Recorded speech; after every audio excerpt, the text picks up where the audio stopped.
אני מדבר איתך? כן. שלום לכולם, כאן עידן.פליי בסרטון חדש. לוי, רגע. התחלת?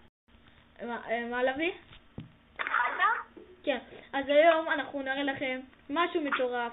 אני היום השקתי השבוע ב3 ימים סופר מג'יקל, קלאנצ'סט פתחתי ופיקצ'ס בחנות. מכל הדבר הזה לא קיבלתי אפילו לג'נדרי אחד, אבל עדיין התמזל מזלי, ובסרטון שאני עוד מעט הולך להראות לכם קיבלתי את הפאקינג הדבר הזה עכשיו, ואחרי זה קיבלתי משום מה גולדן. כבר חוזרים אליכם. אוקיי חברים, חבר שלי הוא הלך, אין לי מושג לאן, כי עצרתי את הסרטון ואחרי זה הלכתי לאכול, הייתי חייב, ואז כאילו, לא יודע, יש לנו פה הרבה לשדרג. אני אכנסו לקלאן שלנו, להגיד לכם למה הוא כל כך קלאן טוב, בגלל שכולם משדרגים לכולם, ואני תמיד משדרג בלי סוף. אוקיי, אני לא צריך יותר מהבטרם הזה, רק אם הוא יוצא לי בסכום שאני אוכל לעוד אותו לבל. וואו חברים, כשאני אפתח את הלג'נדרי צ'סט הזאת, הדבר היחיד שאני רוצה, או השתי דברים היחידים, זה לא אייס וויזארד. סתם.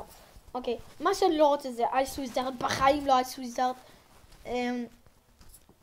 מה שאני לא רוצה, שלא יצא לי בחיים פרינסס או ספארקי או גרייביארד.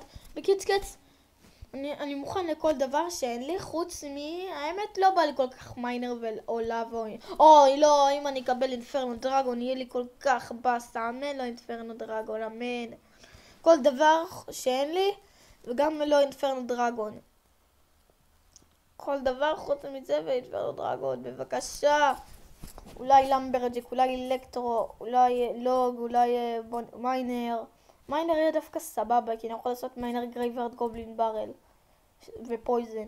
מיינר פויזן, גרייברד גובלין ברל, ואני יכול גם להוסיף, וגם אני יכול להוסיף נגיד רוקט או גובלין דיים שיתגינו מהצד, וזאב גם. זה ממש, בקיצקץ ממש כיף. ממש כיף. וואי חברים. טוב, אני לא מאמין שקיבלנו פאקינג לג'נדרי צ'סט. וואו חברים.